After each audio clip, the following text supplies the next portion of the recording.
This is how you, like, bring people in. You're like, and you get a deck, and you get a deck, and now you join my cult. Hi, Sarah here. Welcome back. And it's Casey. Hi. So last year, I made a tag of prompts called Asians on TarotTube, where I basically pose a lot of questions for fellow Asian tarot tubers or tarot people to answer. And I interviewed one of my other friends on this channel, Katie. Now I'm interviewing my other friend, KC. Yeah, KC. My next friend is going to be KE. KD. KD. Oh, wait, no, he was here. So I wanted to ask one of my good friends, Casey, to come here and also film with me and chat with me. I live in New York, so I'm visiting Sarah for a week. Not here for long. Yay, visiting. Yay, cross-country friendships. I'm curious, Casey, when did you first get interested in tarot? I think when I was in high school, I was like cursory interested in tarot. My circle was kind of strange, so everyone was super into like witchcraft, and I used to really want magic to be real. I still really want magic to be real. So I was like, oh, if I can take out books on tarot and astrology and palmistry and like potions, I guess. I was like, the potions maybe I can like throw a little mint, a little something in there, and it'll create, I don't know, a love potion. And it wasn't until I moved here and met you, and then also you gave me my first deck, that I really like started diving into tarot. So over 10 years, more closely to like 3. You're one of the many people I've introduced to tarot. Yeah, honestly, yeah, since I started. It's literally you. And then I gave a lot of my friends like their first decks, even though I was the one who bought like my own first deck. So you were one of the friends who like got. It's funny how I gifted you that deck because I just didn't want it. You didn't want it. I like lent it to you, and I was like, "Do you want to just keep it?" And you were like, "What the heck?" Yeah, I was like, "Isn't it expensive?" And you're like, "Goodbye. Have a good time with it. I bequeath it onto you." Bequeath. My cult of tarot followers expands. This is how you like bring people in. You're like, and you get a deck, and you get a deck, and now you join my cult. All right, so well, let's us get into the first prompt of this Asians on TarotTube tag. So, Casey, introduce yourself, share a little bit about your Asian identity, anything you'd like to share, could be your family, history, upbringing, and or a connection with other Asian diaspora. And I did mention in my video or my answers that I am like Vietnamese American. My parents were immigrants from Vietnam or like refugees from Vietnam. And actually, like, you know, when I was in college, that was when I first met Filipino people. I now had never met Filipino people before that. Oh, you're from LA. There's like the largest population of Filipinos in America. I know, but I was in school in Orange County. There was a lot of Vietnamese people down there. Yeah. All right. I got it. Of course, I'm Casey. I am Filipino American, Phil-Am, or Pinoy, whichever you want. First generation, I always consider like 0, but I guess I am not the one who immigrated here. My parents immigrated here to become nurses, as is the general Filipino journey, because the Americans came. You know, this is going to become a whole colonization lesson. Let's not do that. So they are nurses in America. I am very attached to my Filipino identity, but at the same time, I have like that half and half of like, oh, you know, I am not the same as the Filipinos in the Philippines. I am definitely Filipino American. I grew up in New York City, right? And I grew up in Queens. So a lot of Queens is very diverse, and it's like a very large melting pot. So you learn a lot about like other Asian cultures. All of my friends were some form of like Asian, Hispanic, Black, so on and so forth. Because of that, I know like general Cantonese enough to like order dim sum. I know like all of the overarching cultural norms of like East Asian culture and like Hispanic culture, and they all kind of like influence me as a person. So it's, while I am very Filipino, I am New Yorker, also touched by so many other things, right? That's really cool. Yeah, you have a lot more to your identity than only being Asian. Like, you're more than just your parents' ethnicity. Yeah. Growing up in New York is very different from my upbringing in Orange County here, especially where a lot where you did not meet a Filipino. I didn't know Filipinos were a people. I did not know who they were. That's okay. When I was in 3rd grade, they also didn't know Filipinos were people, and the teacher was like, oh, "That's a real person. That's a real country." And then they had to go to the map and be like, "Oh, yeah, look, it's right here. It's here." And I'm like, that's so embarrassing for a teacher. I'd be that teacher though. I would be that teacher. Then you would traumatize me. My kid, like 20 years later, would be like, that damn teacher did not know where the Philippines were. I didn't exist. All right. Next question here. We've got, is your family notably religious, spiritual, or superstitious? How has that influenced your current spirituality? My parents are pretty religious. I wouldn't say like deeply religious. Like we used to go to Sunday school. My mom is Catholic. My dad is Christian. If I'm being quite honest, I do not really know the difference between the two. I just know that there is a difference. I Same. no longer remember. Like that information was brain dumped out of my brain when I realized I was like agnostic when I was like 7, because they are very religious. I think that I very deeply wanted to go in the other direction because of how oppressing it can be to live under like the gaze of other people's expectations. I am very anti-religion. Not to say like I don't accept like other religions. It's not for me. I also have a hard time with being spiritual, but I see like tarot as more as like a guiding, not religious, not spiritual, but more advice, like Introspective, like I like a introspective. reflective exercise, I think is what I would say. Yeah. Things to think on and ways to ask myself questions that I would not otherwise ask myself. Yeah. Some people consider tarot and other witchy things like very spiritual for them. It's like their substitute or way of experiencing religion or spirituality, but I don't experience spirituality either. Like I want to feel like I kind of have this general connectedness to the world, but also I just feel very mundane in like everything I do. So I feel very grounded, I think is what it is. I feel like I like the things that I can touch and the things that I can feel. The grass underneath my feet is like things that make sense to me. Yeah. Did you have any other like aunts or uncles or people in your family that you were exposed to or grew up around who were religious, spiritual, or superstitious? Oh, I think my whole family is religious. I think like they're very religious. They grew up in the Philippines, which, again, we'll not go into like the whole colonizer prospect of that, but like the Spanish people came and a lot of missionaries came to like spread Catholicism and Christianity. A lot of the nation is very religious in that way. I don't identify with it. Everyone still goes to church. They go to like Sunday things. I went to Sunday school. I'm curious if you want to share, like, what decade or like what time did your family like come here? Do I know yeah, you know what? I do know the answer because I think my parents came here in early 90s, late 80s. My parents are about 65 right now, 63 to 65. My dad's going to kill me if he like would ever see this and goes, "What do you mean I'm 65?" Are they now still like religious? Yeah. They're still very well. You know, it's like I tried to have a conversation with my mom once about like I don't believe in God, and she immediately was like, "Oh, what? What do you mean you don't believe in God, huh?" And I was just like, "So sorry." And she's like, "You can't be like that, huh? He'll smite you." And I'm like, "You know, I think he'll smite me for a lot of other things. Let's start with like the gay part first, or like the gender non-conform. Like, there's a whole list of sins that I have committed." The next question here is, does your family know that you do tarot? And have they had any opinion or response? My parents don't know a lot about me, if I'm being quite honest, so I don't think they do know that I do tarot. I can imagine what their response would be because my mom is like very religious and like anti voodoo is what I feel like she would maybe call like it. anti-occult stuff. Yeah, anything anti-occult. esoteric, anything that just isn't like religious in the Christian sense, right? Yeah. So with that being said, I feel like she would be very chastising and be like, "You can't do that. You know you'll go to hell." You were like, I've been going to hell. I've been in hell. Have any of your cousins, our generation, do any of them know anything about you, especially in the tarot sense? You know this. I'm the oldest of, I had 30 plus cousins at this point. I am their older sibling, which like they call me ate, which is like the honorific that you use for anyone who is older than you, but within like the same generation. Like big sis. Yeah, like big sis. There's like a big wall of the things that I know about them versus they know about me, and I do not want to like. I like my wall, you know. I like saw these kids in diapers. One of them tried to call me butt face the other day, and I'm like, "We're not having this. You respect me, okay?" I need respect. You're like, I require the filial piety now. You will get me a glass of water.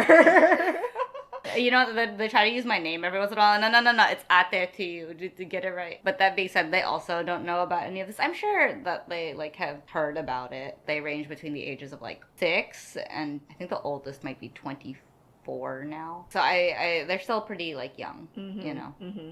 It's interesting that you have those, like, that hierarchy, like, is comfortable for you. Because I've never experienced that hierarchy with, like, my siblings. Really? Like, my siblings and I, even though, like, I do set certain boundaries, knowing the age difference, like, I still consider them, like, more like my friends now. Oh, wait, what kind of boundaries, if I can ask? Boundaries, like, when my siblings are going through troubles, I try to listen and hold space for them. But I don't always go to my siblings for advice or help. especially because they're younger than me and I am aware of the age difference and I guess kind of hierarchy in a way. But I am open about things like my personal explorations and mental health things and other things I may be struggling with. I just don't ask them for help about it.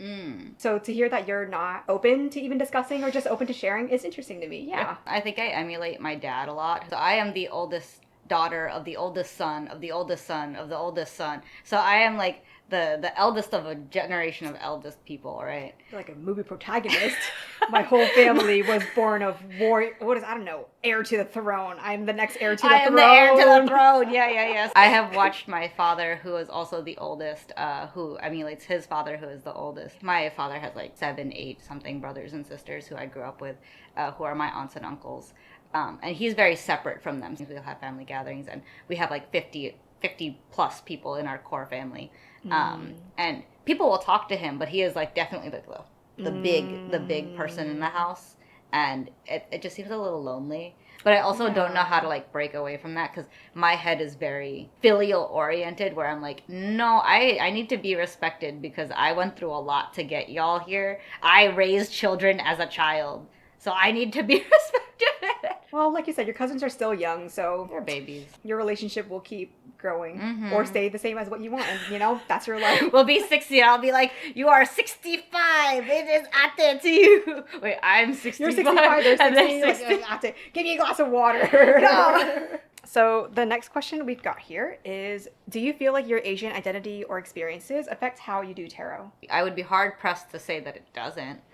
A lot of it, I think, is like that like logicalness that comes with like being forced to succeed for so long, or trying to succeed for so long, and not necessarily achieving that. For me, when I was thinking about this question, and when I talked about it with Katie last time, I shared about how something that I always try to be more aware of is how we feel like we have to be the person that our parents want us to be. That's an aspect of my Asian experiences that always affects how I do tarot. I subconsciously always think about like, what is influencing me to think that I need to live up to these expectations? What are these books saying, and why do I think I have to follow what these books are saying that the card means? Can I find my own meanings from the card? I think that ties into my Asian experiences, because so much of my early life was about I have to be what other people want me to be. When I read tarot for other people, I try very hard to center what like they want and what they need versus what maybe other people want and need for them, and especially like authority figures. Like I think I do that because a lot of my childhood was like hoping to meet these expectations, and like the unimaginable burden of having an entire generation and like an entire familial line rely on you to fulfill their dreams. They like wanted the American dream, but it was very unlikely that they were ever going to receive that dream. So like it makes sense that like I want to center the more American part, which is like more focused on what the individual wants instead of what the family wants. Pushing back against authority too. I think that is definitely like, feels like a very general Asian experience too, just our relationships with authority.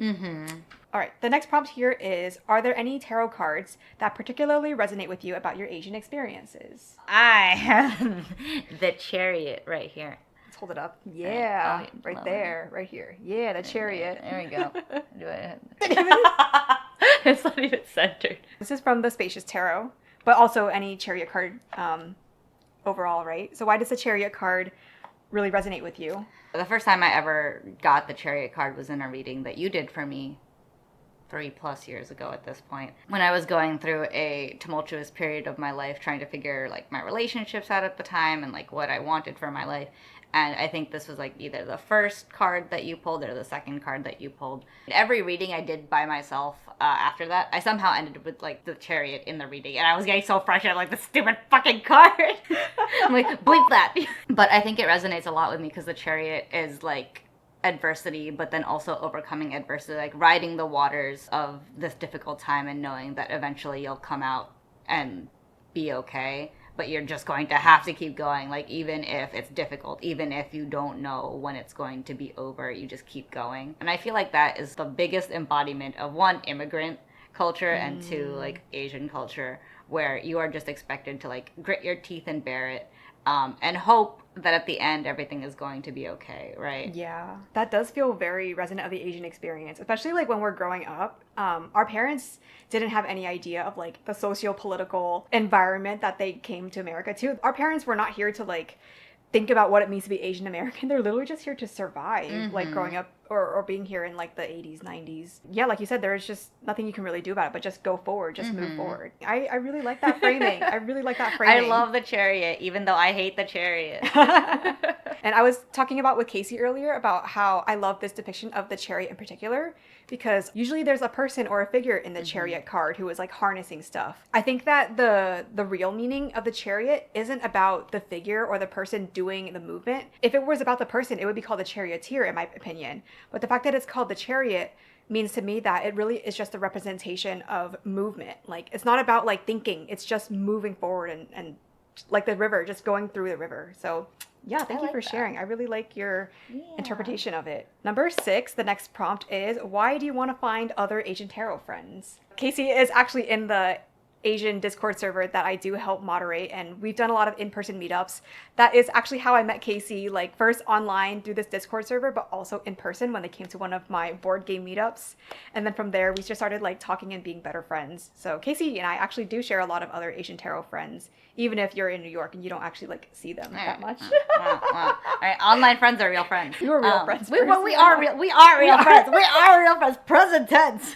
So before I moved to LA, I think I lived in like a very like melting pot-esque culture, but at the same time I found it harder to connect to like a lot of the Asians within my local community, whether that be because I grew up in like a poorer part of like my area, or simply I also was going through a lot of like gender dysphoria as like a teen, so I was like, no, I don't want anything to do with other people, especially Asians, because I am Asian. But no, I don't know. It was I get it. It's like you just want it to be different. Maybe it feels like other people expect me to be around other Asians, but I don't want to be around other Asians just because I'm Asian. Just because, yeah. I'm like, yeah, there has to be more that connects you to other people than just being Asian. So it wasn't until I came here that I ended up having a lot closer and a lot more like Asian friends. So having these communities like Psy and like a Psy tarot community is just very nice, because you have that ability to bond over these like cultural things, as well as like this one thing that is otherwise not very well known within like our cultural space that I know of. I don't know any like older Asians that are like, yeah, let me do tarot. It's different. To be fair, I do know of like a couple, but the space does feel like it's majority like white people. Yeah.